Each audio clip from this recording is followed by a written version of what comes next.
ನಮಸ್ಕಾರ ವೀಕ್ಷಕರೇ. ಇವತ್ತು ಚಾಮರಾಜನಗರದ ಶಂಕನಪುರದಲ್ಲಿರುವಂಥ ಕಲಾ ಸರಸ್ವತಿ ನಾಟ್ಯ ಸಂಸ್ಥೆ ಒಳಭಾಗದಲ್ಲಿದ್ದೀವಿ. ಭಾಳಷ್ಟು ನಮ್ಮ ಕರ್ನಾಟಕದ ಪಾರಂಪರಿಕ ನೃತ್ಯಗಳಲ್ಲಿ ಒಂದಾದಂಥ ನಾಟ್ಯವನ್ನು ಕೊಡ್ತಿರೋದು. ಅದರಲ್ಲೂ ಭರತನಾಟ್ಯ ಕೂಡ ನಮ್ಮ ಭಾರತದ ಪರಂಪರೆ ಸಂಸ್ಕೃತಿಯನ್ನು ಬಿಂಬಿಸುವಂಥ ಶ್ರೀಮಂತಿಕೆ ಕಲೆ ಅಂತ ಹೇಳಿದ್ರೆ ತಪ್ಪಾಗಲಾರ್ದು. ಅಂಥ ಒಂದು ಶ್ರೀಮಂತಿಕೆ ಕಲೆಯನ್ನು ಪ್ರಚಲಿಸುವ ಮುಖಾಂತರ ಇವತ್ತು ಚಾಮರಾಜನಗರದಲ್ಲಿ ನಮ್ಮ ಜೊತೆ ಡಾಕ್ಟರ್ ಮೇಡಮ್ ಅವರಿದ್ದಾರೆ. ಆ ಮೇಡಮ್ ಅವ್ರ ಹೆಸರನ್ನು ನೀವು ಎಲ್ಲರೂ ಕೂಡ ಕೇಳಿರ್ತೀರಿ. ಯಾರು ಡಾಕ್ಟರ್ ಅಂತಂದರೆ ವೈದ್ಯರಲ್ಲ, ಯಾರೂ ಅಲ್ಲ. ಡಾಕ್ಟರ್ ಅಕ್ಷತಾ ಎಸ್ ಜೈನ್ ಅವರು ನಿಜವಾಗಿಯೂ ಕೂಡ ಈ ಒಂದು ನಾಟ್ಯ ಕಲಾ ಸರಸ್ವತಿಯ ಸಂಸ್ಥೆಯನ್ನು ಕಟ್ಟಿ ಎಲ್ಲ ವಿದ್ಯಾರ್ಥಿಗಳಿಗೂ ಕೂಡ ಭಾಳಷ್ಟು ಶ್ರದ್ಧೆಯಿಂದ ಹೇಳಿ ಆ ಶ್ರೀಮಂತಿಕ ಪರಂಪರೆ ಕಲೆಯನ್ನು ಮುಂದುವರಿಸುವಂಥ ಒಂದು ಒಳ್ಳೆಯ ಕೆಲಸವನ್ನು ಚಾಮರಾಜನಗರದಂಥ ಭಾಗದಲ್ಲಿ ಮಾಡ್ತಿರುವಂಥದ್ದು ನಿಜವಾಗೂ ಕೂಡ ನಮ್ಮ ಚಾಮರಾಜನಗರ ಜನತೆಗೆ ಹೆಮ್ಮೆಗಿರುವಂಥ ವಿಷಯ. ಹಾಗಾಗಿ ಇವತ್ತು ಅವ್ರ ಜೊತೆ ನಾವಿದ್ದೀವಿ. ಇವ್ರಿಗೆ ನಮ್ಮ ಕಾರ್ಯಕ್ರಮಕ್ಕೆ ಸ್ವಾಗತವನ್ನು ಬಯಸ್ತೇವೆ. ನಮಸ್ತೆ ಮೇಡಮ್, ತಿಳಿದಾಗೇನೆ ಕೂಡ ಶ್ರೀಮಂತಿಕೆ ಕಲೆಯ ನಮ್ಮ ಪರಂಪರೆಯನ್ನು ಪ್ರತಿಬಿಂಬಿಸುವಂಥದ್ದು ಯಾವುದೋ ಅಂತ ಹೇಳಿದ್ರೆ ಭರತನಾಟ್ಯ ಕಲೆ ಅಂತ ಗೊತ್ತಿದೆ. ಅದು ನಮ್ಮ ಸಂಸ್ಕೃತಿಯನ್ನು ಪ್ರತಿಬಿಂಬಿಸುವಂಥದ್ದು. ಯುವ ಪೀಳಿಗೆ ಇವತ್ತು ಬೇರೆ ಬೇರೆ ರೀತಿಯಾದಂಥ ಕಲೆಗಳನ್ನು, ನೃತ್ಯಗಳನ್ನು, ಪಾಶ್ಚಾತ್ಯ ನೃತ್ಯಗಳನ್ನು ಅಳವಡಿಸಿಕೊಂಡು ಇವತ್ತು ಮಾರಕವಾಗಿ ಕಾಣುವಂಥದ್ದು ನೋಡ್ತಾ ಇದ್ದೀವಿ. ಆದರೆ ಈ ಒಂದು ಸಂಸ್ಥೆಯ ಮುಖಾಂತರ ಕಲಾ ಸರಸ್ವತಿ ನಾಟ್ಯ ಸಂಸ್ಥೆ ಅಂತ ಒಂದು ಸಂಸ್ಥೆಯನ್ನು ಕಟ್ಟಿಕೊಂಡು ನೀವು ಈ ಸಂಸ್ಥೆಯ ಸಂಸ್ಥಾಪಕರಾಗಿ ಅನೇಕ ಕಾರ್ಯಕ್ರಮಗಳನ್ನು ನೀಡೋದ್ರ ಮುಖಾಂತರ ಒಂದಷ್ಟು ಮೆರುಗನ್ನು ಮಕ್ಕಳಲ್ಲಿ ಮತ್ತು ಇಡೀ ಕಾರ್ಯಕ್ರಮದಲ್ಲಿ ತಂದುಕೊಂಡಿದ್ದೀರ ಅಂತ ವ್ಯಕ್ತಪಡಿಸ್ತೇವೆ. ಈಗ ಈ ಒಂದು ಕಾರ್ಯಕ್ರಮದಲ್ಲಿ ನಾವು ನಿಮ್ಮಿಂದ ತುಂಬ ವಿಷಯಗಳನ್ನು ಕೇಳಬೇಕು ಅನ್ನುವಂಥ ಹಿನ್ನೆಲೆಯ ಒಳಭಾಗದಲ್ಲಿ ನಾವು ಈ ಒಂದು ಕಲೆಯ ಸಂಸ್ಥಾಪಕರಾಗಿದ್ದೀರಿ. ನಿಮ್ಮ ಈ ಕಲೆಗೆ ಪ್ರೇರಣೆ ಯಾರಾಗಿದ್ದಾರೆ ಮತ್ತು ನಿಮ್ಮ ಗುರುಗಳೇ ಯಾರಿದ್ದಾರೆ, ಇದರ ಬಗ್ಗೆ ತಿಳಿಸಿ. ಗುರುಭ್ಯೋ ನಮಃ. ನನ್ನ ಗುರುಗಳು ಉಷಾ ವೇಣುಗೋಪಾಲ್, ಕಲಾಶ್ರೀ ಉಷಾ ವೇಣುಗೋಪಾಲ್. ಇವರು ನಂಜನಗೂಡಿನವರು. ನಾನು ಚೈಲ್ಡ್ಹುಡ್ ಆರ್ಟಿಸ್ಟು. ಚಿಕ್ಕವಳಿಂದನೇ ನಾನು ಸುಮಾರು 1ನೇ ಕ್ಲಾಸಲ್ಲಿ ಇದ್ದೆ. ನನ್ನ ತಾಯಿ ಆ್ಯಕ್ಚುಲಿ ಭರತನಾಟ್ಯದ ಬಗ್ಗೆ ನಾಲೆಜ್ ಇಲ್ಲದೆ ಇದ್ದಾಗಲೇ ತಗೊಂಡೋಗಿ ನನ್ನ ತಾಯಿ ನನ್ನ ಸೇರಿಸಿದ್ದು. ಈ ದಿನ ಏನು ಸ್ಥಾನದಲ್ಲಿ ನಿಂತಿದ್ದೀನಿ ಅದಕ್ಕೆ ಮುಖ್ಯ ಕಾರಣ ನನ್ನ ತಾಯಿ ಮತ್ತು ನನ್ನ ಗುರುಗಳು ಇಬ್ಬರೂ. ತಾಯಿ ಪ್ರೋತ್ಸಾಹ ಮತ್ತು ಗುರುಗಳ ಶಿಕ್ಷಣದಿಂದ ಮೇಲ್ ಬಂದಿದ್ದೀನಿ. ಆಗಿನ ಕಾಲದಲ್ಲಿ ನಾನು ಓದೋವಾಗ ನಗರದಲ್ಲಿ ಇರಲಿಲ್ಲ, ಏನೂ ಅದರ್ ಆ್ಯಕ್ಟಿವಿಟೀಸ್ ಇರಲಿಲ್ಲ. ಭರತನಾಟ್ಯ ಕೂಡ ನಂಜನಗೂಡಿಂದ ನಮ್ಮ ಗುರುಗಳು ಬರೋರು. ನಾನು ಸೆಂಟ್ ಜೋಸೆಫ್ ಸ್ಕೂಲಲ್ಲಿ ಓದಿದ್ದು. ಸೆಂಟ್ ಜೋಸೆಫ್ ಸ್ಕೂಲಿಗೆ ಬರೋರು, ವಾರಕ್ಕೆ 1 ದಿನ ಹೇಳ್ಕೊಟ್ಬಿಟ್ಟು ಹೋಗ್ತಿದ್ರು. ಅದಾದ್ಮೇಲೆ ಅದ್ರ ಬಗ್ಗೆ ಇಂಟ್ರೆಸ್ಟ್ ಬಂದು ಆ ಸಂಸ್ಕೃತಿ ಇದ್ರ ಬಗ್ಗೆ ಕಲಿಬೇಕು ಅನ್ನೋ ಒಂದು ಆಸಕ್ತಿ ಹೆಚ್ಚು ಬಂದು, ತಾಯಿ ಆಸಕ್ತಿ ಆ್ಯಕ್ಚುಲಿ ನನಗಿಂತ ಜಾಸ್ತಿ. ಚಿಕ್ಕ ಹುಡುಗಿ ನಾನು, ನನಗೆ ಗೊತ್ತಿಲ್ಲ ಮಗು. ತಾಯಿ ಪ್ರೇರಣೆ, ತಾಯಿ ಪುಷ್ ಮಾಡಿ ನನ್ನ ಆ ಒಂದು ಲೆವೆಲಿಗೆ ತಂದರು. ಪ್ರತಿ ವರ್ಷ ಬೇಸಿಗೆ ರಜೆಯಲ್ಲಿ ನಾವು ನಂಜನಗೂಡಿಗೆ ಹೋಗ್ತಾ ಇದ್ವಿ. ನಾನು ಮತ್ತೆ ನನ್ನ ಗೆಳೆಯರು ಒಂದಿಬ್ರು ಪ್ರೈವೇಟ್ ಬಸ್ ಹತ್ಕೊಂಡು ಪ್ರತಿ ವರ್ಷ ಬೇಸಿಗೆ ರಜೆಯಲ್ಲಿ ಭರತನಾಟ್ಯ ಕಲಿಯೋ ಹುಚ್ಚು ನಮಗೆ. ಬೇಸಿಗೆ ರಜೆಯಲ್ಲಿ ಗುರುಗಳ ಮನೆಗೆ ಹೋಗ್ತಿದ್ವಿ. ಬೆಳಿಗ್ಗೆಯಿಂದ ಸಂಜೆವರೆಗೆ ಗುರುಗಳ ಮನೇಲೆ ಭರತನಾಟ್ಯ ಕಲಿಯೋದು, ಊಟ ತಿಂಡಿ ಎಲ್ಲ ನಮ್ಮ ಗುರುಗಳ ಮನೇಲೆ. ಅದೇ ಇನ್ನೊಂದು ಮನೆ ಆಗೋಗಿತ್ತು ನಮಗೆ. ಆ ಥರ ಅಲ್ಲಿ ಕಲಿತು ಬಂದ್ವಿ. ಈ ಭರತನಾಟ್ಯದಲ್ಲಿ ಜೂನಿಯರ್ ಸೀನಿಯರ್ ವಿದ್ವತ್ ಎಕ್ಸಾಮ್ಸ್ ಎಲ್ಲ ಇರುತ್ತೆ. 10 ವರ್ಷ ಆಗಬೇಕು ಅದಕ್ಕೆ. 10 ವರ್ಷ ಆದಮೇಲೆ ಶುರು ಆಗುತ್ತೆ. ನಾನು ಎಲ್ಲ ಎಕ್ಸಾಮ್ಸ್ನು ನನ್ನ ವಿದ್ಯಾಭ್ಯಾಸದ ಜೊತೆಗೆ ಅದನ್ನು ಮುಂದುವರಿಸ್ಕೊಂಡು ಬಂದೆ. 2011ರಲ್ಲಿ ತಾಯಿ ಮತ್ತು ನನ್ನ ಗುರುಗಳ ಪ್ರೇರಣೆಯಿಂದ ನನ್ನದೇ ಆದ ಒಂದು ಸಂಸ್ಥೆನ ಶುರು ಮಾಡೋಣ ನಗರದಲ್ಲೇ ಅಂತ ಹೇಳಿ, ಗುರುಗಳ ಆಶೀರ್ವಾದದಿಂದನೇ, ಆ್ಯಕ್ಚುಲಿ ಗುರುಗಳ ವೇದಿಕೆ ಮೇಲೆ ಅವರ ಶಾಲೆ ಏನಿತ್ತು ನಗರದಲ್ಲಿ ಅದನ್ನ ನನಗೆ ಅಂತ ಅರ್ಪಿಸಿ ಕೊಟ್ಟರು ವೇದಿಕೆ ಮೇಲೆ. ಅದೊಂದು ತುಂಬ ಖುಷಿಯಾದ ಗಳಿಗೆ ಅದು. ಅದ್ರ ನಂತರ 2011ರಿಂದ ನಾನು ನಮ್ದು ನೂಪುರ ನೃತ್ಯಾಂಜಲಿ ಇತ್ತು ನಮ್ಮ ಗುರುಗಳದ್ದು. ಅದ್ರ ನೆಕ್ಸ್ಟು ಕಲಾ ಸರಸ್ವತಿ ನಾಟ್ಯ ಸಂಸ್ಥೆ ಅಂತ 2011ನೇ ಇಸ್ವಿ ಶುರು ಮಾಡಿದೆ. 2011ನೇ ಇಸ್ವಿಯಿಂದ ಶುರು ಮಾಡಿಕೊಂಡು ಈಗಲೂ ನಾನು ಟೀಚರ್ ಅನ್ನೋದಕ್ಕಿಂತ ನನ್ನ ಗುರುಗಳ ಹತ್ರ ಕಲಿತಾ ಇದ್ದೀನಿ. ವಿದ್ಯೆ ಯಾವತ್ತೂ ಮುಗಿಯೋದಿಲ್ಲ. ನಾನು ಗೊತ್ತಿಲ್ಲ ಕಲಿತಾ ಇದ್ದೀನಿ ನನ್ನ ಗುರುಗಳ ಹತ್ರ. ನಾನು ಕಲ್ತಿರೋದನ್ನ ನನ್ನ ಮಕ್ಕಳಿಗೆ ಹೇಳ್ಕೊಡ್ತಾ ಇದ್ದೀನಿ. ಇದು ನಮ್ಮದು ಗುರು ಶಿಷ್ಯರ ಪರಂಪರೆ ಅಡಿಯಲ್ಲಿ ಬರ್ತಾ ಇದೆ. ನಾವು ಮೈಸೂರು ಸ್ಟೈಲಲ್ಲಿ ಭರತನಾಟ್ಯ ಹೇಳ್ಕೊಡ್ತಾ ಇದ್ದೀವಿ ನಮ್ಮದು. ಅದರಲ್ಲಿ ಸುಮಾರು ವಿಧಗಳಿದೆ ಭರತನಾಟ್ಯದಲ್ಲಿ. ಮೈಸೂರು ಸ್ಟೈಲಲ್ಲಿ ನಾವು ಮುಂದುವರಿಸ್ಕೊಂಡು ಹೋಗ್ತಾ ಇದೀವಿ. ಗುರು ಶಿಷ್ಯ ಪರಂಪರೆ ಅಡಿಯಲ್ಲಿ ನಡೀತಾ ಇದೆ.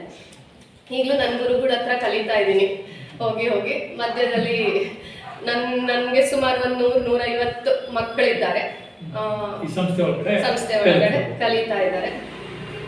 ಈಗ ಗುರುಗಳು ಮತ್ತು ತಾಯಿ ಪ್ರೇರಣೆ ಅಂತ ಹೇಳಿ, ಸೊ ಈ ವೇದಿಕೆಯಲ್ಲಿ ನಿಮ್ಮ ತಾಯಿ ಹೆಸರು ಮತ್ತೆ ನಿಮ್ಮ ವಿದ್ವಾಂಸರು ಗುರುಗಳ ಹೆಸರು ಜೊತೆಗೆ ನಿಮಗೆ ಪ್ರೋತ್ಸಾಹ ಕೊಟ್ಟಂತ ಇನ್ನಿತರರು ಇದ್ರೆ ಖಂಡಿತವಾಗಿ ಕೂಡ ಈ ಸಂದರ್ಭದಲ್ಲಿ ನೀವು ಅವ್ರಿಗೆ ನಮನವನ್ನ ಸಲ್ಲಿಸಬಹುದು.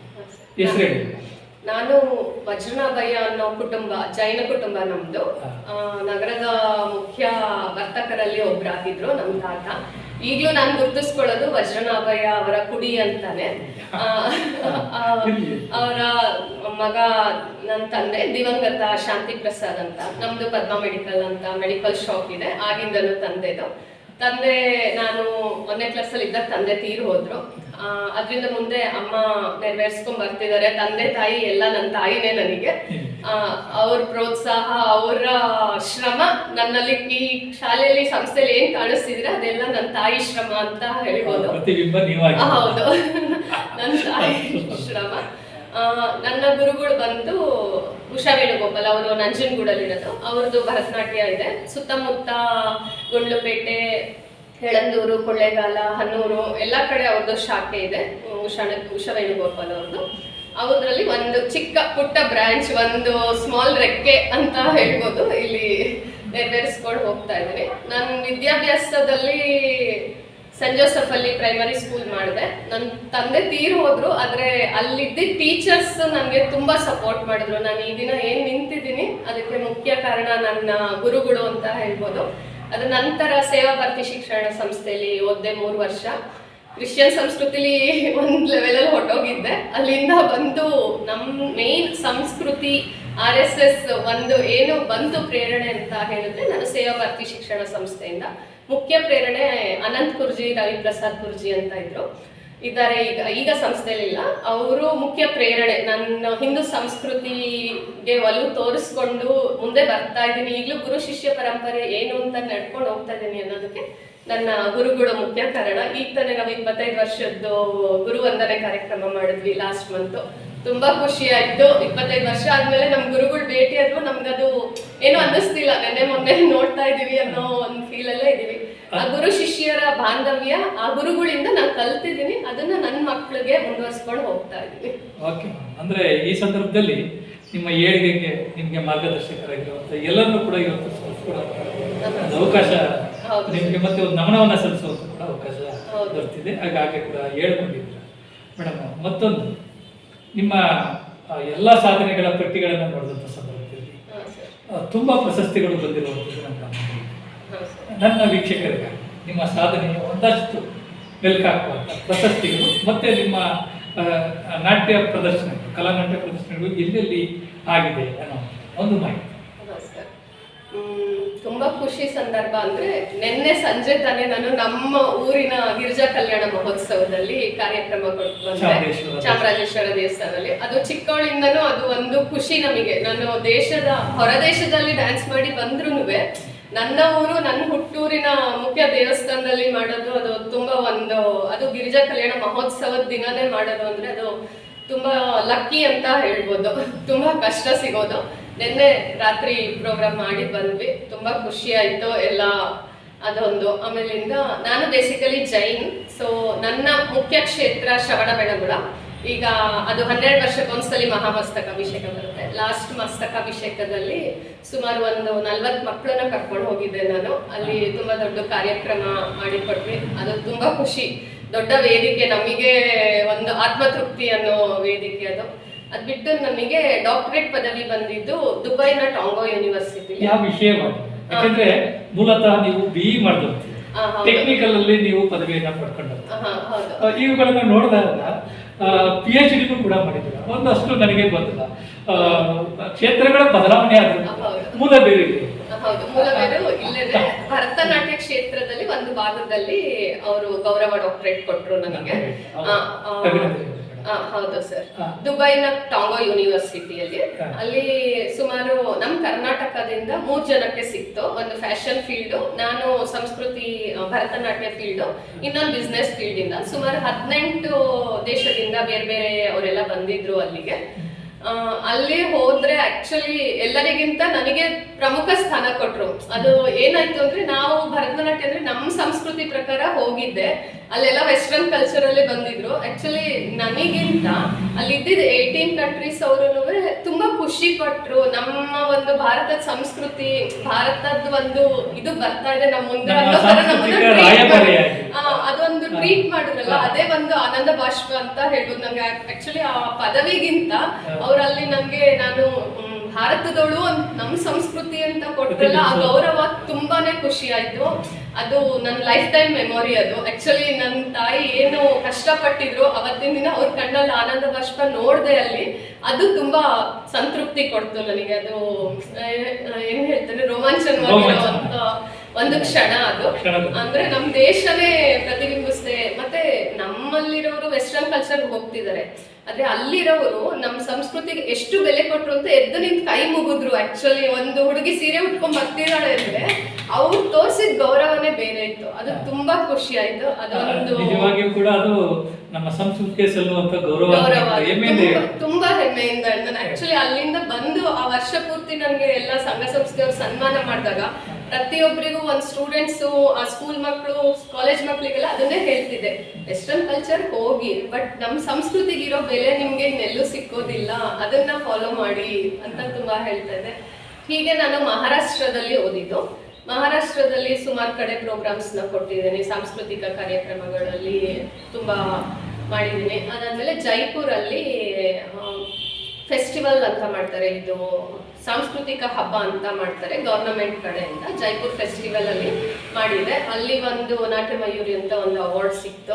ಅದಾದ್ಮೇಲೆ ಯೂಶಲಿ ನಾನು ಚೆನ್ನೈಯಲ್ಲಿ ಮುಖ್ಯವಾಗಿ ಭರತನಾಟ್ಯದ್ದು ಕಾರ್ಯಕ್ರಮಗಳು ನಡೀತಾ ಇರುತ್ತೆ, ಮೈಲಾಪುರ ಅಂತ, ಅಲ್ಲಿ ಸುಮಾರು ಪ್ರದರ್ಶನಗಳನ್ನ ಕೊಡ್ತಾ ಇರ್ತೀನಿ.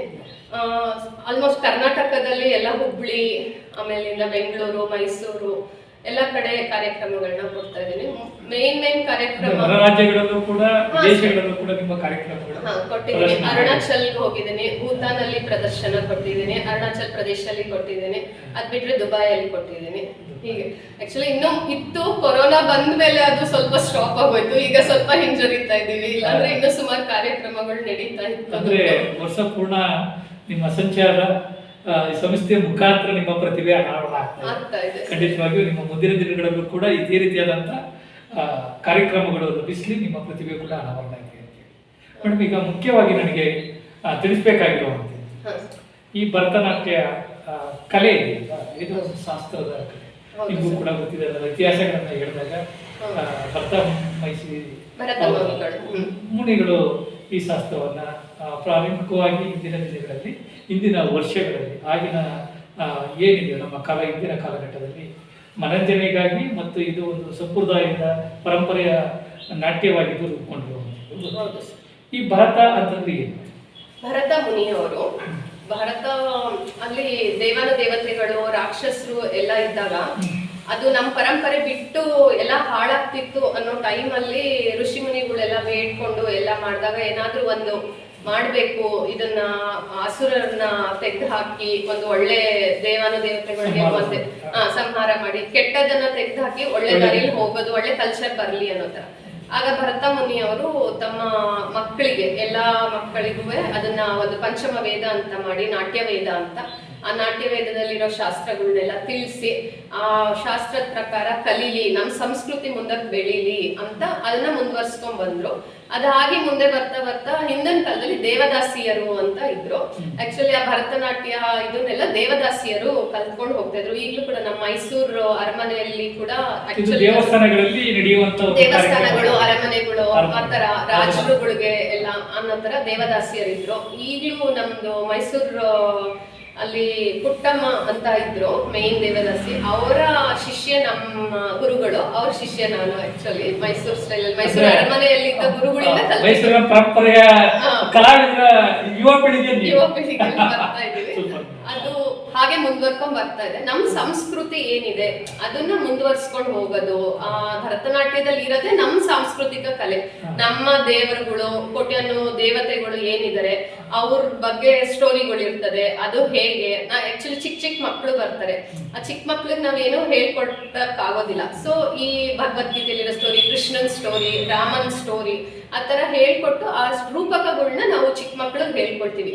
ಸೊ ಅದರಿಂದ ಅವರು ನಮ್ಮ ಸಂಸ್ಕೃತಿನ ಕಾಪಾಡ್ಕೊಂಡು ಹೋಗ್ತಾರೆ. ಮಕ್ಕಳಿಗೆ ಇಂಟ್ರೆಸ್ಟ್ ಬರುತ್ತೆ, ಮತ್ ನಮ್ಮ ಸಂಸ್ಕೃತಿನೂ ಮುಂದುವರಿಯುತ್ತೆ. ನಮ್ಮ ದೇವರು, ನಮ್ಮ ಗತಿಗಳು ಏನಿದೆ ಅನ್ನೋದು ನಮ್ಮ ಭರತನಾಟ್ಯದಲ್ಲಿ ತಿಳ್ಕೊಬಹುದು ಸರ್. ಈಗ ರೂಢಿನಾಮವಾಗಿ ಭರತ ಅಂತಂದ್ರೆ ಏನ್ ಹೇಳ್ಬೋದು? ಭರತ ಅಂತಂದ್ರೆ ಫುಲ್ ಫಾರ್ಮ್ ಭಾವ ರಾಗ ತಾಳಗಳ ಸಮ್ಮಿಲನ ಅಂದ್ರೆ ಭರತ ಅಂತ. ಅದನ್ನ ನಾಟ್ಯ ರೂಪದಲ್ಲಿ ತೋರಿಸೋದು ನಾವು. ನೃತ್ಯ ರೂಪಕದಲ್ಲಿ, ನೃತ್ಯ ರೂಪಕ, ನೃತ್ಯದ ರೀತಿಯಲ್ಲಿ. ಈಗ ಸಂಗೀತದವರು ಸಂಗೀತ ಹಾಡ್ತಾರೆ, ಅವ್ರು ಏನು ಹಾಡ್ತಾರೆ ಆ ಸಂಗೀತನ ನಾವು ಅಭಿನಯ ಮುಖಾಂತರ ತೋರಿಸೋದು, ಅಭಿವ್ಯಕ್ತಗೊಳಿಸೋದು. ಅದರಲ್ಲಿ ಸಾಹಿತ್ಯ ಇರುತ್ತೆ, ಅಭಿನಯ ಇರುತ್ತೆ, ಮತ್ತೆ ನವಭಾವಗಳಿರುತ್ತೆ. ಆ ಭಾವಗಳನ್ನೆಲ್ಲ ಆ ಟೈಮಿಗೆ ಕರೆಕ್ಟ್ ಆಗಿ ಪೂರಕವಾಗಿ ಹೇಗ್ ಬರುತ್ತೆ ಅನ್ನೋದನ್ನ ಪ್ರೇಕ್ಷಕರಿಗೆ ತೋರಿಸ್ಕೊಡೋದು. ಅವ್ರು ಮನವರಿಕೆ ಮಾಡೋ ತರ ನಾವ್ ಏನ್ ಮಾಡ್ಬೋದು ಆ ತರ ಮಾಡೋದು. ಹೌದು ಸರ್. ಇಲ್ಲಿರುವಂತ ನಟರಾಜನ ಏನ್ ಸಂಕೇತವನ್ನ ನಟರಾಜರದ್ದು ತಾಂಡವ ಇದೆ, ಸಪ್ತ ತಾಂಡವಗಳು ಅಂತ ಇದೆ ಸರ್. ಸಪ್ತ ತಾಂಡವದಲ್ಲಿ ಇದು ಒಂದು ಭಾಗ. ಅವರು ಕೋಪಗೊಂಡು ನೃತ್ಯ ಮಾಡ್ತಾ ಇರ್ತಾರೆ. ಅಸುರ ಅಲ್ಲಿ ಕೆಳಗಡೆ, ಅಸುರನ ಅವ್ರ ಕಾಲ್ ಕೆಳಗಡೆ ಅಸುರ ಇದೆ ನೋಡಿ, ಅಸುರ ಸಂಹಾರ ಮಾಡಿರೋದು. ಆ ಅಸುರನ್ ಮೇಲೆ ನಿಂತು ನೃತ್ಯ ಮಾಡ್ತಾ ಇದ್ರು ನಟರಾಜರು. ಮತ್ತೊಂದು ಪ್ರಮುಖವಾಗಿರುವಂತದ್ದು ಭಾರತದಲ್ಲಿರುವಂತ ಭರತನಾಟ್ಯದ ಶೈಲಿಗಳೇ ಸುಮಾರು ಶೈಲಿಗಳಿದೆ ಸರ್. ಪ್ರಮುಖವಾಗಿ ಪಂದನಲ್ಲೂರು ಸ್ಟೈಲ್ ಇದೆ, ಆಮೇಲೆ ಮೈಸೂರು, ನಮ್ಮ ಸೌತ್ ಕಡೆ ಬಂದ್ರೆ ಮೈಸೂರು ಸ್ಟೈಲ್ ಇದೆ. ಹೀಗೆ ಸುಮಾರು ಇದೆ, ಒಂದು 7-8 ಪ್ರಕಾರಗಳಿದೆ ಭರತನಾಟ್ಯದಲ್ಲಿ. ಮೇಡಮ್, ಈಗ ವೇಷಭೂಷಣಗಳು ಬಹಳಷ್ಟು ಮುಖ್ಯ ಅಂತ. ಹೌದು ಸರ್. ಇದರಲ್ಲಿ ಏನನ್ನ ಸೂಚನೆ ಮಾಡ್ತೀವಿ ಮೇಡಮ್? ಯಾವ್ಯಾವುದು? ನಮ್ಮಲ್ಲಿ ಆಹಾರ್ಯಾಭಿನಯ ಅಂತ ಹೇಳ್ತೀವಿ ಇದಕ್ಕೆ, ವೇಷಭೂಷಣಗಳಿಗೆ. ಆ ಒಂದು ಭರತನಾಟ್ಯದ ವೇಷಭೂಷಣದಲ್ಲಿ ನಮ್ದು ಪ್ರತಿಯೊಂದು ತಲೆ ಮೇಲೆ ಸೂರ್ಯ ಚಂದ್ರರನ್ನು ಕೂಡ ಒಳಗೊಂಡು ಪ್ರತಿಯೊಂದು ವೇಷಭೂಷಣಕ್ಕೂ ಒಂದು ಸಂಕೇತ ಅಂತ ಇರ್ತದೆ. ನಾವು ಸೂರ್ಯ ಚಂದ್ರರನ್ನು ಕೂಡ ಖುಷಿ ಪಡಿಸುವಂಥದ್ದು ಅನ್ನೋ ಒಂದು ಇದರಲ್ಲಿ ಬರುತ್ತೆ. ಅದಕ್ಕೆ ಈಗ ಬೇರೆ ಬೇರೆ ನೃತ್ಯದಲ್ಲಿ ಬೇರೆ ಬೇರೆ ಪ್ರಕಾರದ ಡ್ರೆಸ್ಸಿಂಗ್ ಸೆನ್ಸ್ ಇರುತ್ತೆ. ಹಾಗೆ ನಮ್ದು ಆಹಾರ್ಯಾಭಿನಯ ಅಂತ ಬಂದು ಅದರಲ್ಲಿ ನಾವು ಹಾಕೊಳ್ಳೋ ಒಡವೆಗಳು, ನಾವು ಹಾಕೊಳ್ಳೋ ಡ್ರೆಸ್, ಅದು ಅದಕ್ಕೆ ಬರುವಂತ ಫ್ಯಾನ್ ತರ ಫ್ಲೀಟ್ ಬರುತ್ತೆ. ಅದರದ್ದೇ ಅದ ಒಂದು ಪ್ರಕಾರ ಇದೆ. ಭರತನಾಟ್ಯದ್ದೇ ಅಂತ ಒಂದು ಕಾಸ್ಟ್ಯೂಮ್ ಇರುತ್ತೆ, ಭಾಗ ಇರುತ್ತೆ.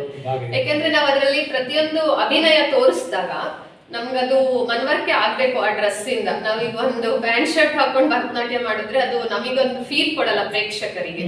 ನಾವು ಕ್ಲಾಸಿಕಲ್ ಅಂತ ಹೇಳಿದ್ರೆ ಅದಕ್ಕೆ ತಕ್ಕಂತೆ ನಾವು ಏನು ಸಾಂಪ್ರದಾಯಿಕ ಉಡುಗೆಯಲ್ಲಿ ನಾವು ಏನು ಹೇಳಕ್ ಬಯಸ್ತಿದೀವಿ ಆಡಿಯನ್ಸ್ಗೆ ಅನ್ನೋದು ನಮ್ಮ ರೂಪದಲ್ಲೂ ಅದು ಕಾಣಿಸುತ್ತೆ. ಮತ್ತೊಂದು, ಈಗ ಹಸ್ತಮುದ್ರೆಗಳು ಅಂತ ಏನಾಗ್ತದೆ?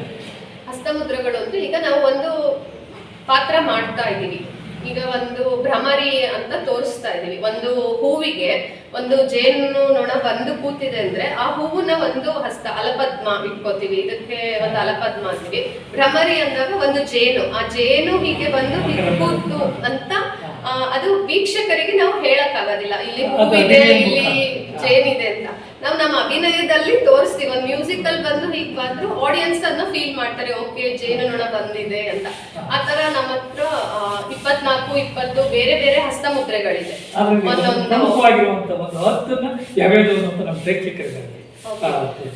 ಅಸಂಯುತ ಹಸ್ತಗಳು ಅಂತ ಬರ್ತದೆ.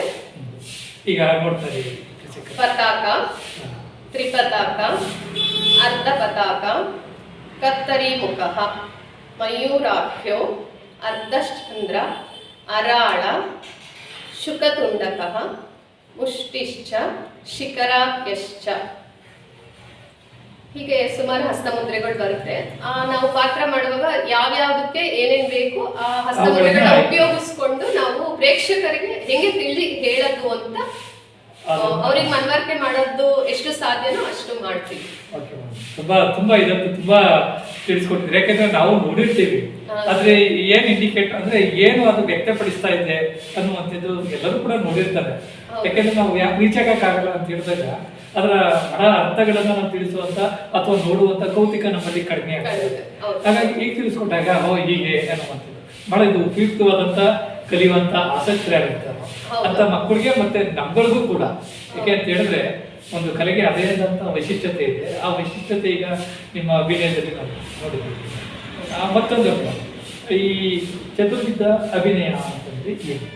ಚತುರ್ವಿಧ ಅಭಿನಯ ಅಂದ್ರೆ 4 ರೀತಿ ಅಭಿನಯಗಳು ಇಟ್ಕೊಂಡಿದ್ದೀವಿ. ಆಹಾರಿ ಅಭಿನಯ ಅಂದ್ರೆ ಈಗ ನಮ್ದು ಒಡವೆ ವಸ್ತ್ರ ಅದಾಯ್ತು. ಆಮೇಲಿಂದ ನಮ್ಮ ಬಾಡಿ ಹೇಗೆ ಎಲ್ಲರೂ ಭರತನಾಟ್ಯ ಮಾಡೋದಕ್ಕೆ ಆಗೋದಿಲ್ಲ. ಸೊ ನಮ್ಮ ಈಗ ನಾನು ಭರತನಾಟ್ಯ ಮಾಡ್ಬೇಕಂದ್ರೆ ನನ್ನ ದೇಹನ ಅದಕ್ಕೆ ಅಳವಡಿಸ್ಕೋಬೇಕು. ಈಗ 100 ಮೀಟರ್ ರನ್ನಿಂಗ್ ರೇಸ್ ಓಡೋನು 110 kg ಇದ್ರೆ ಅದು ಆಗೋದಿಲ್ಲ. ಸೊ ಹಾಗೆ ನಾವು ಭರತನಾಟ್ಯಕ್ಕೆ ಅಳವಡಿಸ್ಕೋತೀವಿ ಅಂದ್ರೆ ಆ ಒಂದು ಇದಕ್ಕೆ ನಮ್ಮ ದೇಹನ ಹೊಂದುವಂತೆ ಆ ಅಭಿನಯಕ್ಕೆ ಬರುತ್ತೆ. ಆಮೇಲಿಂದ ನಾವು ನಮ್ಮ ಇದಕ್ಕೆ ತಾಳ ಮತ್ತೆ ನಟುವಾಂಗ ಅದೆಲ್ಲ ಇಟ್ಕೋತೀವಿ, ಅದು ಒಂದು ಮುಖ್ಯ ಪಾತ್ರ ವಹಿಸುತ್ತೆ. ಆತರ 4 ರೀತಿ ವಿಧಗಳನ್ನ ಮಾಡ್ಕೊಂಡಿದೀವಿ. ಆ 4 ವಿಧಗಳಲ್ಲಿ ಎಲ್ಲ ಸೇರುತ್ತೆ ಸರ್. ಎಲ್ಲ ಸೇರುತ್ತೆ ಮೇಡಮ್. ಈಗ ಕೊನೆಯದಾಗಿ ಈ ಭರತನಾಟ್ಯದಲ್ಲೂ ಕೂಡ ನವರಸಗಳನ್ನ ತೋರಿಸಬಹುದು ಅನ್ನುವಂತ ಒಂದಿದೆ. ಹಾಗಂದ್ರೆ ಯಾವ ರೀತಿಯಾಗಿ ನೀವು ಅದನ್ನ ತಿಳಿಸ್ತೀರಾ, ಮತ್ತೆ ಯಾವ್ಯಾವ್ದನ್ನ ನಾವು ನವರಸಗಳು ಸರ್? ಈಗ ನವರಸಗಳು ಅಂದ್ರೆ ಒಂದು ಸ್ಮಾಲ್ ಎಕ್ಸಾಂಪಲ್ ಕೊಡ್ತೀನಿ. ಈಗ ಮಗು ಖುಷಿ ಆದಾಗ ನಗ್ತಾ ಇರುತ್ತೆ, ಅದು ಒಂದು ರಸ ಆಯ್ತಾ. ಈಗ ಏನೂ ಇಲ್ಲ ಅಂತ ಶಾಂತವಾಗಿ ಕೂತಿರ್ತೀವಿ, ಅದು ಶಾಂತ ರಸ ಆಯ್ತು. ಆಮೇಲೆ ತುಂಬಾ ಕೋಪ ಬಂದಾಗ ಕೋಪ, ಅದು ಒಂದು ರಸ. ಯಾವ್ದಾದ್ರು ಒಂದು ಅಸಹ್ಯವಾಗಿರೋ ವಸ್ತುನ ನೋಡಿದಾಗ ಅಸಹ್ಯ ಆಗುತ್ತೆ, ಬೀಭತ್ಸ್ಯ ಬರುತ್ತೆ. ಆತರ 9 ಸನ್ನಿವೇಶಗಳಿಗೆ ತಕ್ಕಂತೆ 9 ರಸಗಳನ್ನ ಇಟ್ಕೊಂಡಿದೀವಿ. ನಾವು ಪಾತ್ರ ಮಾಡೋವಾಗ ಅಸುರ ಎಲ್ಲ ಬಂದಾಗ ಅವನು ರೌದ್ರ ರೂಪ ತಾಳಿರ್ತಾನೆ. ಈಗ ದೇವಿ ದಸರಾ ದೇವಿ ದುರ್ಗೆ ದೇವಿ ಬಂದಾಗ ರೌದ್ರ ರೂಪದಲ್ಲಿ ಇರ್ತಾರೆ. ಆಮೇಲಿಂದ ಭಯಾನಕ, ಅಲ್ಲಿರೋ ಜನಗಳು ರಾಕ್ಷಸರನ್ನ ನೋಡಿ ಭಯ ಪಡ್ತಾರೆ, ಅದು ಭಯಾನಕ ರಸ ಆಗುತ್ತೆ. ಆತರ 9 ರಸಗಳಲ್ಲಿ ಬೇರೆ ಬೇರೆ ವಿಧ ಮಾಡ್ಕೊಂಡಿದೀವಿ ನಾವು. ಒಂದು ಡ್ಯಾನ್ಸ್ ಮೇಲೆ ಸಾಹಿತ್ಯಕ್ಕೆ ಪೂರಕವಾಗಿ ಸ್ಟೋರಿಗೆ ಪೂರಕ ಸನ್ನಿವೇಶ ಕಥೆಗಳಿಗೆ ಅನುಸಾರವಾಗಿ ಅಲ್ಲಿ ಹಾವಭಾವಗಳ ಜೊತೆಯಲ್ಲಿ ಕೂಡ ಅನಾವಶ್ಯಕಗಳಲ್ಲಿ ವ್ಯಕ್ತವಾಗುತ್ತೆ. ಮೇಡಮ್, ಇಲ್ಲಿ ತನಕ ನೀವು ನಮ್ಮ ಜೊತೆಗೆ ನಮ್ಮ ಪ್ರೇಕ್ಷಕರಿಗಾಗಿ ಭರತನಾಟ್ಯದ ಸಂಸ್ಥಾಪಕರಾಗಿ ಅನೇಕ ವಿಷಯಗಳನ್ನು ತಿಳಿದಿರದಿರುವಂಥ ವಿಷಯಗಳನ್ನು ಕೂಡ ನಮಗೆ ತಿಳಿಸ್ಕೊಂಡಿದ್ದೀರಾ. ವೀಕ್ಷಕರೇ, ಇದು ನಿಜವಾಗಿ ಕೂಡ ಚಾಮರಾಜನಗರದಲ್ಲಿ ಮೇಡಮ್ ಅವರು ಡಾಕ್ಟರೇಟ್ ಪಡೆದಿದ್ದಾರೆ ಈ ವಿಷಯದಲ್ಲಿ. ಹಾಗಾಗಿ ಅಕ್ಷತಾ ಮೇಡಮ್ ಜೈನ್ ಅವರು ನಿಜವಾಗಿಯೂ ಕೂಡ ಭಾಳಷ್ಟು ನಾಟ್ಯ ಸರಸ್ವತಿ ಅಂತಲೇ ಕೂಡ ಹೇಳ್ಬೋದು. ಭಾಳ ಎಲ್ಲರಿಗೂ ಕೂಡ ಆಸಕ್ತಿ ಇರುವಂಥ 150 ವಿದ್ಯಾರ್ಥಿಗಳು ಈ ಒಂದು ಸಂಸ್ಥೆ ಬಗ್ಗೆ ತರಬೇತಿಯನ್ನು ಪಡಿತಾ ಇದ್ದಾರೆ. ನಮ್ಮ ನಗರದ ಒಂದು ಸಾಂಸ್ಕೃತಿಕ ಪ್ರತಿನಿಧಿಯಾಗಿ ಮಕ್ಕಳಿಗೆ ಎಲ್ಲ ರೀತಿಯಾದಂಥ ಒಳ್ಳೆಯ ನೃತ್ಯವನ್ನು ಕಲಿಸುವಂಥ ಪ್ರಯತ್ನವನ್ನು ಮಾಡಿದ್ದಾರೆ. ಮಾಡೋದ್ರ ಮುಖಾಂತರ ಸಾಧನೆಯನ್ನು ಕೂಡ ಮಾಡಿದ್ದಾರೆ. ಇವರ ವೈಯಕ್ತಿಕ ವಿಚಾರಗಳನ್ನು ಇನ್ನೂ ಹೇಳಲಿಕ್ಕೆ ಸಮಯಗಳು ಬೇಕಾಗ್ತದೆ. ಆದರೆ ಸಮಯದ ಅಭಾವದಿಂದ ನಾವು ಇವತ್ತು ಬಿಡುವು ಮಾಡಬೇಕು. ತಮಗೆ ಗೊತ್ತಿರುವಂಥ ಅನೇಕ ವಿಷಯಗಳಲ್ಲಿ ನಾನು ತುಂಬ ಕಡಿಮೆ ವಿಷಯಗಳನ್ನು ಕೇಳಿರುವಂಥದ್ದು. ಇದೊಂದು ವಿಷಯದ ಸಂಪನ್ಮೂಲ ನಿಧಿ ಅಂತಲೇ ಹೇಳ್ಬೋದು ಮೇಡಮ್ ಅವ್ರನ್ನ. ಹಾಗಾಗಿ ಯಾರು ಆಸಕ್ತರಿರ್ತೀರೋ ಭರತನಾಟ್ಯವನ್ನು ಕಲಿಬೇಕು, ನಮ್ಮ ಪರಂಪರೆಯನ್ನು ಗೌರವಿಸಬೇಕು ಅನ್ನುವಂಥ ಯುವಜನತೆ ಏನಿದ್ದೀರೋ ಈ ಖಂಡಿತವಾಗಿ ಕೂಡ ಈ ಸಂಸ್ಥೆ ಒಳಭಾಗದಲ್ಲಿ ಬಂದು ನೀವು ಕಲಿಬೋದು ಅನ್ನುವಂಥ ಮಾತನ್ನು ಹೇಳ್ತಾ ಮೇಡಮ್, ಇಲ್ಲಿ ತನಕ ನಮ್ಮ ಜೊತೆ ಇದ್ದು ಅನೇಕ ವಿಷಯಗಳನ್ನು ನಮ್ಮ ಜೊತೆಗೆ ನೀವು ಹಂಚ್ಕೊಂಡಿದ್ದೀರ. ನಿಮ್ಮ ಕಾರ್ಯಸಾಧನೆ ಇನ್ನೊಂದಷ್ಟು ವ್ಯಾಪ್ತಿ ಅದು ತಲುಪಬೇಕು, ವಿಶ್ವದಲ್ಲೇ ಕೂಡ ನೀವು ಗುರುತಿಸ್ಕೋಬೇಕು ಅನ್ನುವಂಥ ಆಶಯ ನುಡಿಗಳೊಂದಿಗೆ ನಿಮಗೆ ಈ ಕಾರ್ಯಕ್ರಮಕ್ಕೆ ಪಾಲ್ಗೊಳ್ಳೋದಕ್ಕೆ ವಂದನೆಗಳು. ಧನ್ಯವಾದಗಳು.